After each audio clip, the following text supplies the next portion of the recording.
Coruña. Pertence á comarca da Azor, concello co que linda polo sur xunto con Melide. Polo oeste limita cos concellos de Fredes e Meside. E ao norte atópase Vilasantar e Cidade dos Monxes. Conta cunha superficie de 82,6 km².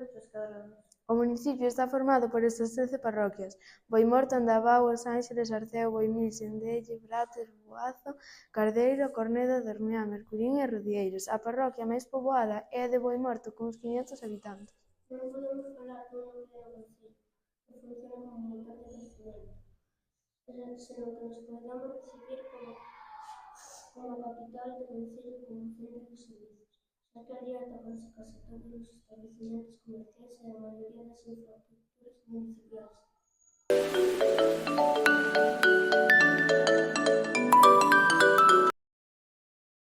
En 1835 creouse o concello de Boimorto. Tiña 13 parroquias e ningunha era capital, entonces non tiña un escudo propio.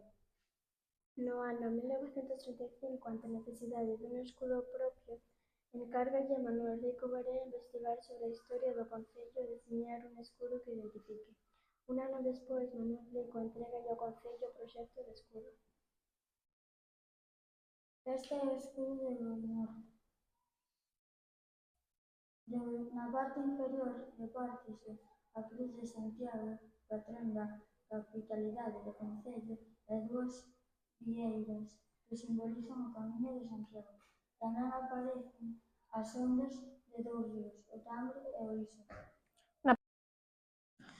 Na parte superior represéntase o Castro da Roda, zona na que se encontra o noso colexio. É un monumento variado, recordo do Imperio Romano, que nos trixo o legado cultural e, sobre todo, a súa lingua. Todo iso aséntase sobre un chan verde. Está rodeado, amado de orla, cunha cor granate e cunha coroa real.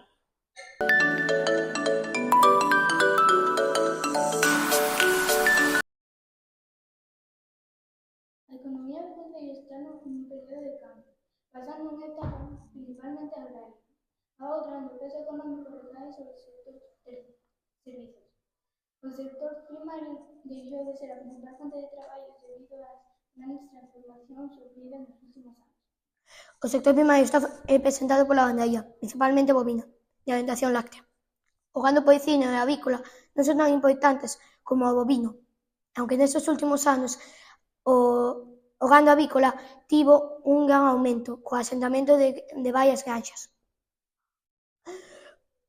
Os recursos forestais están pouco aproveitados, xa que só se produce madeira e non se transforman. No noso concello, o sector secundario é o menos importante, debido a que moi poucas persoas se dedican a ello. Case 80% das empresas non teñen traballadores asalariados, debido a que son empresas familiares. O sector servizos, aínda que están aumentando, ten un carácter tradicional con actividades baseadas no pequeno comercio familiar e na hostalería. Destaca a poboación local que traballa nos servizos da comarca nas cidades próximas.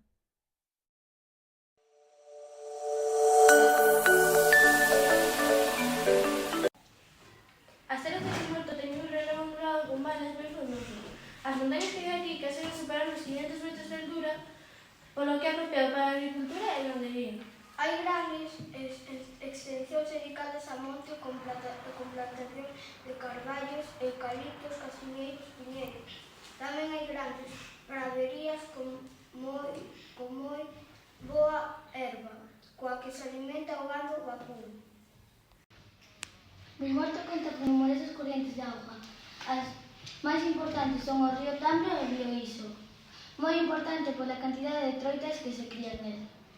O concello de Boimorto atópase na vertente atlántica, polo que ten un clima húmido e goza de temperaturas medias moderadas, pero as choivas son moi abundantes, sendo os meses máis chuviosos decembro e marzo. Así vemos nós a paisaxe de Boimorto.